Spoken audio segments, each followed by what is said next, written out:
तो सैफ अली खान पर हमला हो जाता है, उसके बाद जो तमाम विपक्षी नेता हैं वो तरह तरह के सवाल उठा रहे हैं। आप सैफ अली खान पर हमले को कैसे देख रहे हैं? देखिए, इसमें पुलिस को जांच करनी चाहिए। कैसे एक व्यक्ति इतनी हाई प्रोफाइल सोसाइटी में गया, फिर वो 11 मंजिल तक गया, क्या किसी ने उसको देखा नहीं? और रात को वो अकेला व्यक्ति इस तरह की जाता है, ये थ्योरी में कुछ गड़बड़ है।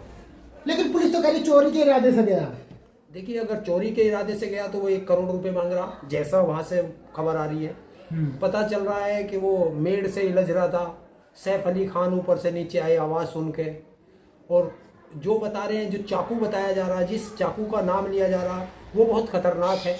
लेकिन जो बताया जा रहा है कि उसकी जो टूट के उसकी शरीर में से जो निकला है वो दूसरे तरह का चाकू है। तो ये सब थोड़ी में गड़बड़ है। और जिस तरीके से एक छोटी सी क्लिप आई है उसकी जीने से उतरते हुए की, वो इतने आराम से जा रहा है कि वहाँ पे एक व्यक्ति को 6 बार घायल करके आया चाकू से, और फिर इतने आराम से वो उतर रहा है। तो इसमें कुछ जो है, कहीं ना कहीं इसमें घोलमाल है। गोलमाल। लेकिन विपक्ष कह रहा है कि लॉ एंड ऑर्डर खराब हो चुका मुंबई का। देखिए, लॉ एंड ऑर्डर तो है ही नहीं, मुंबई नहीं पूरे देश में लॉ एंड ऑर्डर खराब है। क्योंकि आप देखो, सलमान खान पे गोली चलती है, शाहरुख खान को धमकियां मिलती हैं, बाबा सिद्दीकी का हत्या हो जाती है। अब जिसकी किसी से लड़ाई नहीं थी, जिसे कोई थ्रेड नहीं थी, अब उस पर हमले हो जाते हैं। ऐसे ही एक सुशांत राजपूत की हत्या हुई थी, उसमें भी पुलिस कुछ नहीं निकाल पाई। तो कहाँ है लॉ एंड ऑर्डर? लेकिन डिप्टी सीएम देवेंद्र फडणवीस कह रहे हैं कि वो डिप्टी सीएम नहीं, अब सीएम है। हाँ, जो मुख्यमंत्री हैं देवेंद्र फडणवीस, वो ये कह रहे हैं कि इससे हमला हुआ ठीक है, लेकिन इससे लॉ एंड ऑर्डर खराब कैसे हो सकती है, जांच करें प्लीज। अच्छा, और फिर लॉ एंड ऑर्डर की क्या परिभाषा है? अगर कहीं हत्या हो, मर्डर हो, लूट हो, जो इस तरह के क्राइम होते हैं, उसी को तो लॉ एंड ऑर्डर कहते हैं। यही तो खराब है। अगर कहीं हत्या हुई तो वो कानून व्यवस्था खराब थी, इसलिए तो हत्या हुई। कहीं हमला हुआ तो कानून व्यवस्था खराब है, तभी तो हमला होगा। किसी का दुराचार होता है तो कानून व्यवस्था खराब है, तभी तो दुराचार होता है। और इसे क्या कहेंगे भाई? तो ये राजनेता है, इनको अपनी बात बड़ी रखनी है, और सरकार है उनकी, वो अपनी सरकार को डिफेंड करेंगे। बाबा सिद्दीकी की हत्या हुई, सरकार ने बड़े बड़े दावे किए कि सख्त सजा देंगे, ऐसा सजा देंगे जो नस्ल भी याद रखें, लेकिन कार्रवाई हुई नहीं। लेकिन अब सैफ अली खान पर हमला हो जाता है। देखिए, कहीं भी हो, पूरे हिंदुस्तान के अंदर आप कहीं भी देखो, कोई महिला के साथ दुराचार होता है तो उस समय सारी सरकार यही कहती है कि हम इसमें ऐसी कार्रवाई करेंगे, क्योंकि उस समय उन्हें जनता को शांत करना होता है। और बस जनता शांत हो गई। हमारे देश की जनता भी इतनी वो है, भोली है, और करे भी क्या? एक केस निपटता नहीं तो दूसरा हो जाता है, दूसरा निपटता नहीं तीसरा हो जाता है, तो पिछलों को जनता भूलती चली जाती है, अगलों पे फिर लड़ना शुरू कर देती है। लेकिन राजनेता कह रहे हैं कि पुलिस को नेताओं के पीछे लगा रखा है, जनता के पीछे नहीं। ये तो है, देश में एक स्टेटस सिंबल बन गया है पुलिस को रखना, सुरक्षा में रहना। मैं कह रहा हूं, किसी को कुत्ता भी नहीं भौंक सकता, वो भी आज इतनी बड़ी बड़ी सुरक्षा लेके चल रहे हैं। मैं अभी आपको उदाहरण दे देता हूं, पूरे देश में जितने भी राज्यपाल हैं,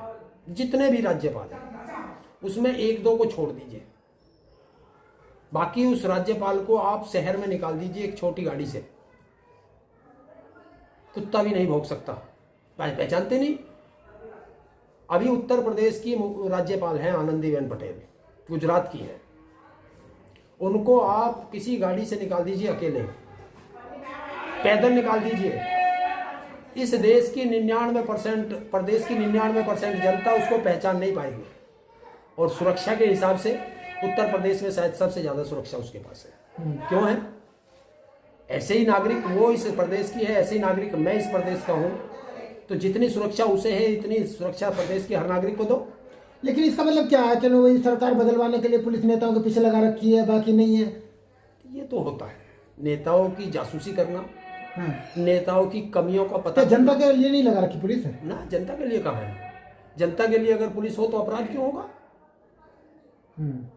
पुलिस को आप खुला छोड़ दीजिए, और सिर्फ उन पर एक ही दबाव रखिए कि प्रदेश में कानून व्यवस्था में अगर कहीं दिक्कत हुई तो आप न भोगे। लेकिन अब पुलिस इस काम में नहीं है। पुलिस को लगाया गया है, आप उगाही करो बस जनता से। उगाही करो और हमारे पास पहुंचाओ, उगाई में लगी हुई पुलिस। बस मजबूरी है उनकी। तो बॉलीवुड सितारों पे जो हमले हो रहे हैं, क्या इसके पीछे भी उगाई का है? देखिए अब ये तो इसके जो सैफ अली खान पे जो हुआ है, इसका क्या रीजन है, जब तक जांच होकर के सही जांच होकर के नहीं आएगी तब तक नहीं पता चलेगा। लेकिन ये तो आप भी जानते हैं, मैं भी जानता हूँ, कोई भी व्यक्ति अपने घर में 1 करोड़ रुपए थोड़ा ही रखेगा। और देखिए बिल्कुल मैं मानता हूँ वो चोरी की वजह से घुसा। जिस पुलिस अधिकारी ने ये बयान दिया कि चोरी के वजह से घुसा, तो अगर वो चोरी के मकसद से उस घर में घुसा है तो उसको सैफ अली खान के कमरे में जाना चाहिए था, करीना कपूर के कमरे में जाना चाहिए था, क्योंकि ज्वेलरी, महंगी महंगी घड़ियां, पैसा सब उनके में होगा। उस बच्चे के घर में थोड़ा ही कमरे में थोड़ा ही होगा जिस कमरे में वो गया, उसमें क्यों गया है फिर वो? दूसरी चीज है उस जो अपार्टमेंट है जिसमें वो घुसा है, उसमें सारे धन्ना सेठ रह रहे हैं, बड़े बड़े पैसे वाले हैं। तो वो नीचे क्यों नहीं घुसा, सीधा 11वें नंबर पर गया? वो 12वें पे जाता जहाँ सैफ अली करीना कपूर रह रहे थे, तो वहाँ शायद कुछ मिल जाता, क्योंकि ये जो सेलिब्रिटी लोग जो होते हैं इनको महंगी महंगी घड़ियाँ होती है, ज्वेलरी होती हैं, तो वो मिल सकती थी। लेकिन बच्चे के कमरे में क्या? तो ये थोड़ी जो है ये सिर्फ एक जनता को बहकाने के लिए है।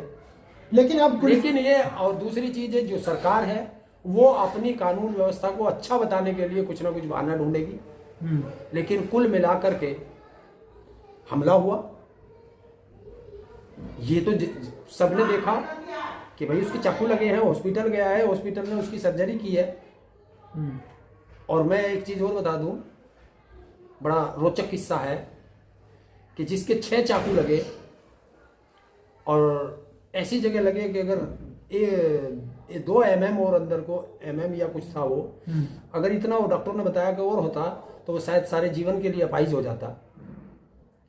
वो व्यक्ति 1 दिन में आईसीयू से बाहर आ गया। और हमारी संसद पर एक धक्का लगा सांसदों को, वो जरा से गिरे और यहां उनके 2 टाके आए, उनको आईसीयू से बाहर आने में 6 दिन लग गए। ये थोड़ी है इस देश की। मतलब अब तो पुलिस ये कह रही है कि बांग्लादेशी हो सकता है क्योंकि सारे कागज इसके पास अवैध है। यार अगर बांग्लादेशी हो, पाकिस्तानी हो, चीन का हो, अमेरिका का हो, मुझे इस बात से क्या मतलब है? और मैं तो कानून व्यवस्था की बात कर रहा हूँ। बांग्लादेश से कैसे पहुंच गया? पुलिस तो ये भी कह रही है कुछ महीने पहले मुंबई आया था ये। इनको अब कैसे पता चला ये कुछ दिन महीने पहले आया था? इनको पहले क्यों नहीं पता चलता? क्या कोई अनजान आदमी? मैं बता देता हूं भारत की थ्योरी क्या है। भारत की थ्योरी है कि 3 लोग बैठे, जापान ने कहा कि हमने एक आदमी का लीवर बदला और वो जो है 24 घंटे में काम ढूंढ रहा था। अमेरिका ने कहा कि हमने एक आदमी का हार्ट बदला, वो 12 घंटे बाद काम ढूंढ रहा था। भारत का भी बैठा था, बोला बस हमने तो एक आदमी बदला था, पूरा देश काम ढूंढ रहा है। तो ये काम पे लगाए जाते हैं कि तुम्हें बांग्लादेशी बता दो, किसी को पाकिस्तानी बता दो। अरे वो बांग्लादेश से आया, पाकिस्तान से आया, अमेरिका से आया, हमला हुआ ना, मेरे देश के नागरिक पे हमला हुआ, घायल हुआ। पुलिस प्रशासन की जिम्मेवारी क्या थी? सरकार की जिम्मेवारी क्या थी? आप उससे क्यों भाग रहे हो? बांग्लादेशी बता के, पाकिस्तानी बता के, चाइना का बता के, अमेरिका का बता के। आप ये बताओ कि आपने शपथ ली थी कि मैं देश के प्रदेश के हर नागरिक की सुरक्षा करूंगा, वो कहां है तुम्हारी सुरक्षा? इस पे बात करो। और अगर आप नहीं कर सकते तो आप जो है इस कुर्सी पे बैठने के लायक नहीं है। लेकिन इस देश में किसी को भी सुरक्षा मत दो। क्यों दे रखी है फिर? इसमें जो आपने अलग अलग कैटेगरी बना दी ना लोगों की, ये दुखदाई है कि ये मंत्री है तो इसको इतनी सुरक्षा मिलेगी, यो जो है पदाधिकारी है इसको इतनी सुरक्षा मिलेगी। क्यों मिलेगी भाई? पद से हटते ये सिंबल बना दिया भौकाल मचाने के लिए, देश में जनता में अपना डर पैदा करने के लिए ये पुलिस सुरक्षा ली जाती है। मैं कह रहा हूं मंत्री को सुरक्षा चाहिए, दो, उससे सुरक्षा का जितना भी खर्चा है वो उससे वसूल किया जाए। जो भी व्यक्ति सुरक्षा मांगता है उससे उस सुरक्षा का पैसा लिया जाए। देखता हूं कितने लोग सुरक्षा ले लेंगे।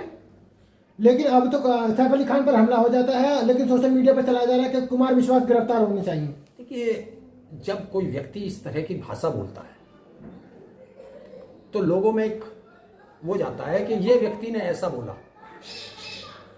कुमार विश्वास ने कवि था, अब बाबा बनने जा रहा है, कथावाचक, क्योंकि पैसा ही बाबाओं में है।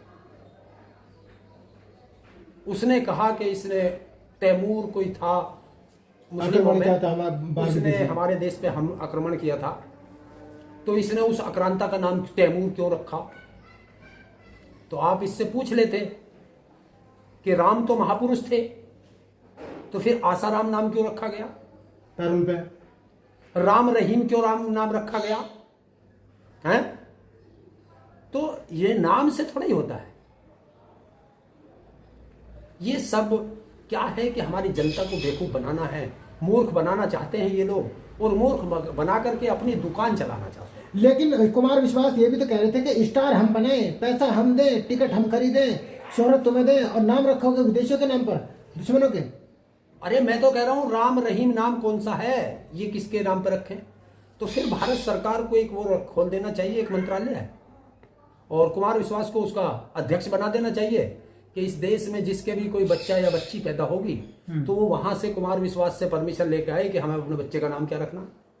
आपको लगता है कि कुमार विश्वास के भड़काने से इन पर हमला हो रहे हैं? हाँ, होता है, ऐसा होता है, भड़काने से ही तो होता है। मैंने देखा था जब यहाँ क्या नाम है, अरे दिल्ली में वो मुस्लिमों का प्रोटेस्ट चल रहा था, कौन सी जगह थी वो, CNRC शाहीन बाग में। तो वहां पे जब इसने हमारे देश के कपिल मिश्रा और ये था एक मंत्री अनुराग ठाकुर, इन्होंने भड़काऊ भाषण दिए थे। तो उससे प्रेरित होकर एक लड़का जो है कट्टा या रिवाल्वर जो भी होगा हथियार लेकर के फायरिंग करता हुआ निकला था। तो ये कुछ लोग हो जाते हैं ऐसे, बह जाते हैं उसमें भावनाओं में, तो इस तरह हो जाता है। लेकिन तो इन जो भी लोग सार्वजनिक जीवन में हैं, जो जनता से जुड़े हुए हैं, जिन्हें जनता पसंद करती है, उनको अपनी भाषा पर बड़ा नियंत्रण रखना चाहिए। भड़काऊ भाषण कभी भी देश में नहीं देना चाहिए, क्योंकि अगर उस भड़काऊ भाषण से एक बच्चा भी प्रभावित होकर के गलत रास्ते पर गया तो उस गलत रास्ते पर जाने, उसको भेजने का जिम्मेवार वही व्यक्ति होगा जिसने वो भड़काऊ भाषण दिया। आपको नहीं लगता है कि इसके खिलाफ FIR होनी चाहिए? देखिए, कौन करेगा? इस देश में जब सरकारें ही चाहती हैं कि इसमें जो है नफरत फैलती रहे, और जो नफरत फैलाने वाले होते हैं सरकार उन्हें प्रमोट करती है, तो आप सोच सकते हो इस देश में FIR। लेकिन बीजेपी में नहीं है कुमार विश्वास, काम तो उन्हीं का कर रहा है। नफरत का काम सरकार चाहती है, बीजेपी चाहती है, और नफरत फैलाने का काम ही कुमार विश्वास ने कर दिया। तो वो कैसे, वो तो मानेंगे कि प्रत्यक्ष हो या अप्रत्यक्ष हो, काम तो हमारा ही हो रहा है। इससे पहले उन्होंने सोनाक्षी के पर भी बयान दिया था कि तो राम रखिए, लक्ष्मी रखिए, लेकिन आपकी बेटी कोई और ले जाएगा।